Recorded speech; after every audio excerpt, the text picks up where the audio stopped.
At the beginning of the story, we see a man named Max. Max arrives at the headquarters of an American intelligence agency with some important files. Max works there as a data analyst.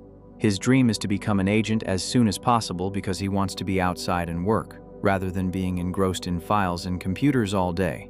While Max is talking to his friends, Bruce and Lloyd, Agent 23 suddenly enters. Agent 23 was a star in their office.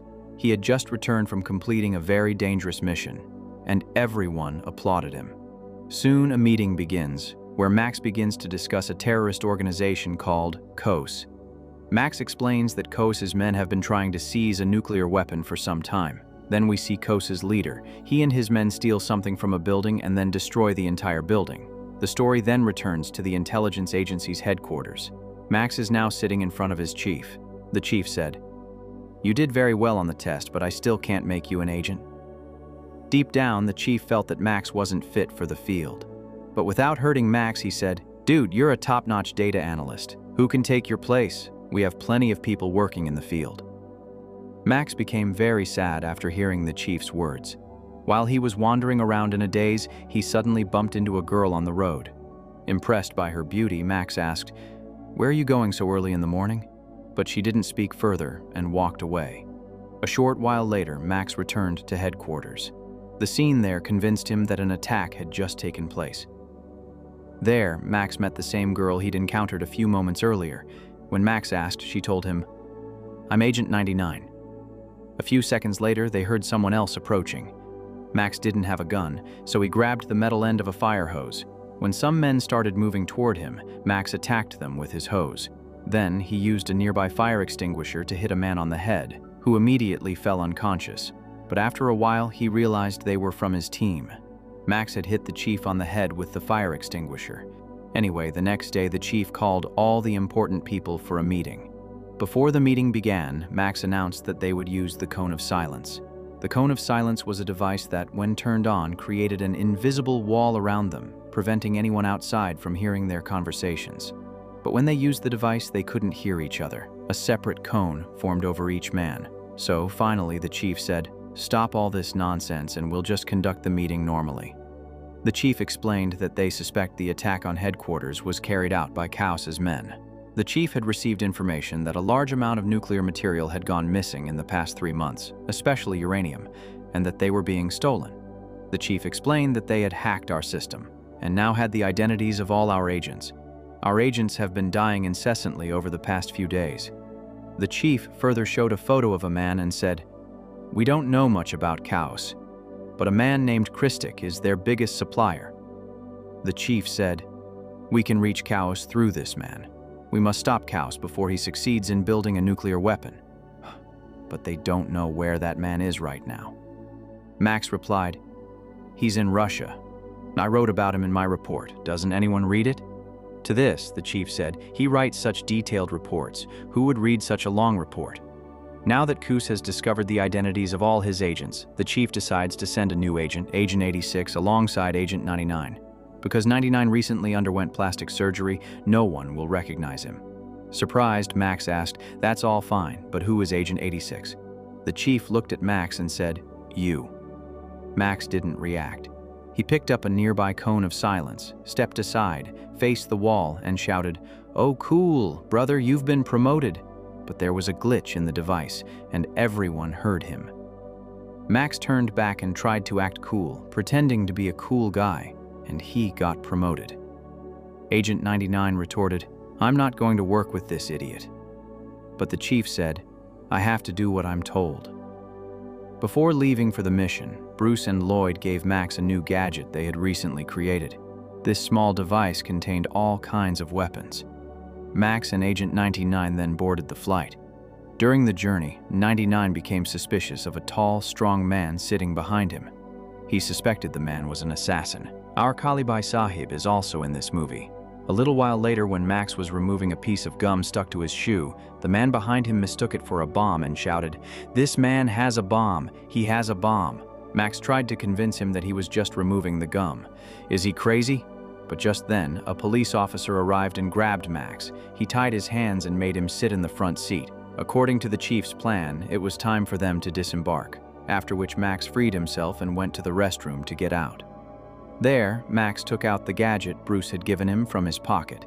He put it in his mouth and began shooting small arrows to break the zip ties tied to his hands. But Max is incredibly clumsy. He shot an arrow at his leg, another at his ear, another at his cheek, and then his last arrow broke the zip ties and hit the eject button. After that, Max jumped out of the plane without his parachute. As Max left, 99 also went to the restroom. Seeing 2 parachutes there, she realized this crazy person had jumped without a parachute. Wasting no time, she put on her parachute and jumped. A short while later, Kalib Haya also jumped, wearing the remaining parachute. Agent 99 reached Max in the air, grabbed him, and opened his parachute. But by then, the burly man had also reached them, and a mid-air fight broke out between them. First, this man attacked and tore Agent 99's parachute, and then captured Max along with Agent 99. 99 tried desperately to open his emergency parachute, but our mighty Kalib Haya held him tight. Max tried to break the legs of this mountain-like man, but how could his feet work on the iron legs? But then Agent 99 turned back and kissed Paia, leaving our wrestler a little stunned. Agent 99 and Max opened their parachutes just in time and escaped. Kalib Paia, however, survived. After reaching the ground, Max and Agent 99 went to a restaurant and had lunch. When Max went to the washroom, he heard 2 men talking. Max became suspicious. As soon as one of the men approached Max, Max's watch started ringing. This watch, in fact, was also made by Bruce and Lloyd. Whenever something radioactive came near this watch, the alarm would sound. Max came out and told 99 that there was a man in the bathroom.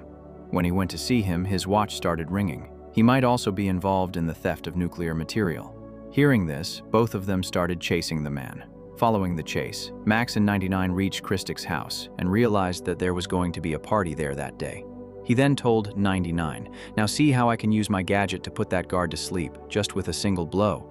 But while blowing, he inhaled so hard that the intoxicating smell entered his throat and knocked him unconscious. When he regained consciousness, he saw 99 getting ready for the party. 99 had also prepared him for the party along with him. This gave him the opportunity to see me naked. After that, they both entered Kristik's party. While they were trying to find Christy, he suddenly appeared to 99 and asked if she would dance with him. 99 agreed and started dancing with him. Meanwhile, Max was trying to find Christy's computer so that they could use the information on it to reach the house. Even after searching the entire house, Max couldn't find any. After a while, 99 told Max that Christy's office was in the guest house. As they were heading towards the guest house, they realized there were a lot of guards there, but then a man at headquarters told them another way, which went through a pigsty. Now, they reached the guest house through the other route. But getting to Christie's computer wasn't easy. They still had to navigate numerous lasers. They realized that anything that came into contact with them would burn. As 99 maneuvered through them with such a graceful ease, Max looked at her strangely. 99 said, "Watch carefully, then you'll have to follow." Soon it was Max's turn to navigate the lasers. Initially he was doing well, but then a rat from a pig crawled into his suit, causing Max to move involuntarily. 99 told him to control himself. "How can you control yourself? It's heading for the marbles." The rat's movements burned Max's suit in several places, but he somehow made it through. From Christie's computer data, they learned that he had sent bomb-making materials to a bakery in Moscow a few days earlier. But before they could learn anything more, Christie's men arrived. But they both fought fiercely and killed Christie's men. Max's fighting skills impressed 99, who until then had believed that working with Max was her biggest mistake. Then they both set out for the Moscow bakery where Christie had sent the bomb material a few days earlier. Before entering, 99 gave Max a capsule-like device so they could communicate. They then went into the bakery through separate routes. Inside the bakery, Max encountered Sieg and Straker. Max pretended to be a mafia don. "I'm here to deal with you." But then Sieg showed him camera footage of Agent 99 hiding inside the bakery and trying to enter. Sieg realized Max was also with the girl and ordered his partner, Straker, to kill Max. Max then attempted to attack Straker in a strange manner. But Straker also wondered if this Joker was the man. But then Max smashed Straker's marbles against the table in front of him, knocking him unconscious with his next attack. Meanwhile, Agent 99, using the small radio device, also learned that a gangster named Sieg knew everything about him, so she too tried to escape. Meanwhile, Max found numerous weapons and a large amount of nuclear material. He carefully planted small bombs throughout the building to destroy all the weapons. As the explosions were about to occur, the two reached the roof of the building. Within moments, the entire base was destroyed. But then Khalib Hayya re-entered the scene. Even Max and Agent 99 were unable to fight him. Max couldn't defeat him with strength, so he used his brain. He simply guessed that you're not getting along with your wife. It was very sad to hear that even such a strong man faces small problems in life. After which, Khalib Hayya became emotional. Yes, friend, no one listens to my sorrows. My wife troubles me a lot. Now Max heard his woes, so Khalib Hayya let them both live. After this, Max and Agent 99 left. On the way, Max asked 99, "Why did you get facial surgery? Did you look so ugly before?" Agent 99 explained that during a mission she fell in love with an enemy agent, which exposed her identity to their agency. Now she had two options: either stay in the office and sort through files or completely change her appearance and return to the field. I chose the second option. On the other side, we see Sieg and Straker talking, from which we learn that Sieg is soon planning a major attack on the city of Los Angeles. The next day, at the chief's request, Agent 23 went to the site where Max had seen the nuclear material, but found no evidence. This made the chief suspicious that Max was driving him crazy. Therefore, he decided to imprison Max in the headquarters prison. We then see Sieg send a threatening message to the vice president. He stated that over the past few months they had collected numerous nuclear weapons and sent them to 20 enemy countries of the United States. Cayos possessed the codes to activate these bombs. If their demands were not met, these codes would be sent to those countries. Sieg demanded $4 billion, but the vice president, thinking it was a joke, disconnected the call. At headquarters, the chief explained to the vice president that they had been following Cayos for a few days. He had indeed stolen a significant amount of nuclear material. However, the vice president remained unconvinced, as no one had any concrete evidence. So, the chief, along with Agents 23 and 99, went to meet with the mayor of Los Angeles to seek his help in stopping Cayos. Meanwhile, Max, trapped in prison, receives a message from Dilip, his brother Kali, informing him that Sieg is about to attack Los Angeles. Dilip is actually Sieg's bodyguard, but he had no idea his boss would stoop so low. When he learned that innocent people were about to die, he relayed the message to Max. Max cleverly evaded the guards and escaped from prison. Bruce and Lloyd also helped him. Meanwhile, when the chief met the president, he couldn't believe what he was saying. He thought it must be a fake threat, like the ones he receives every day. He sent them back without even listening to them. Chief Agent 23 and 99 were returning in a helicopter when 99 received a call from Max. From his words, the chief understood that Max had escaped from prison and was in Los Angeles. The chief traced the call and ordered Max's arrest. Commandos tracked the phone's location and reached a building and surrounded a man. But this man wasn't Max. Max was making the call from his high-tech shoes. He was currently in the same building where the chief was, with two of his agents. Max told the chief that he had come to search for a bomb. The chief asked how he learned about this.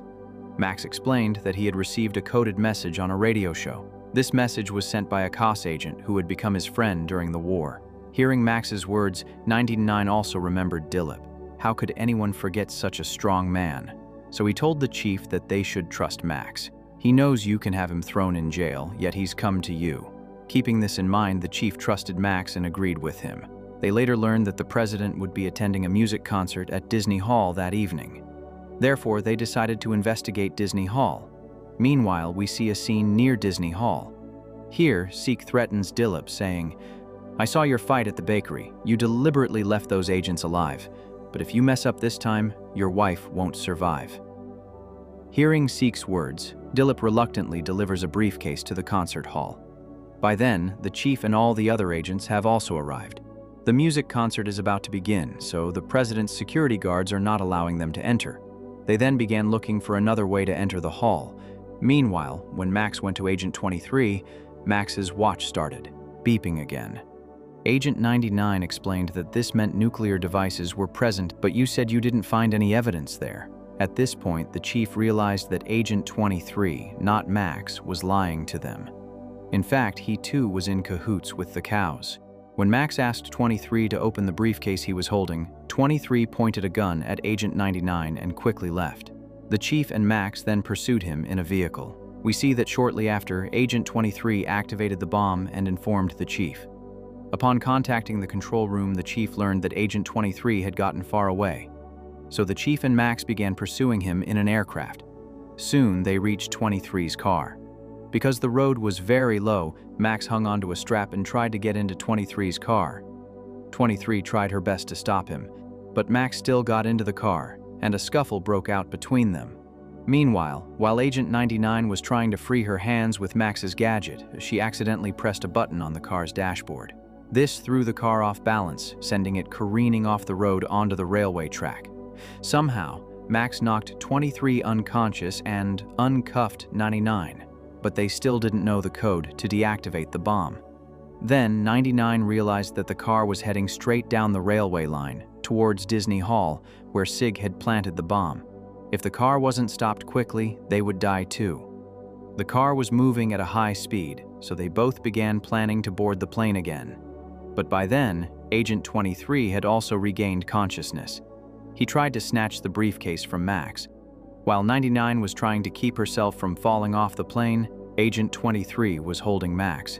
Meanwhile, Max remembered the incident of falling off the plane, how 99 had saved him, and now he too kissed Agent 23 on the lips. The trick worked here too, and Agent 23 looked at Max in shock. "Hey, what is this man doing?" Max attacked him with the briefcase he was carrying and threw him into the burning car. Max then somehow saved 99, but then suddenly he got entangled in a cloth and fell down. Now they were on top of a strap-like object hanging from the car.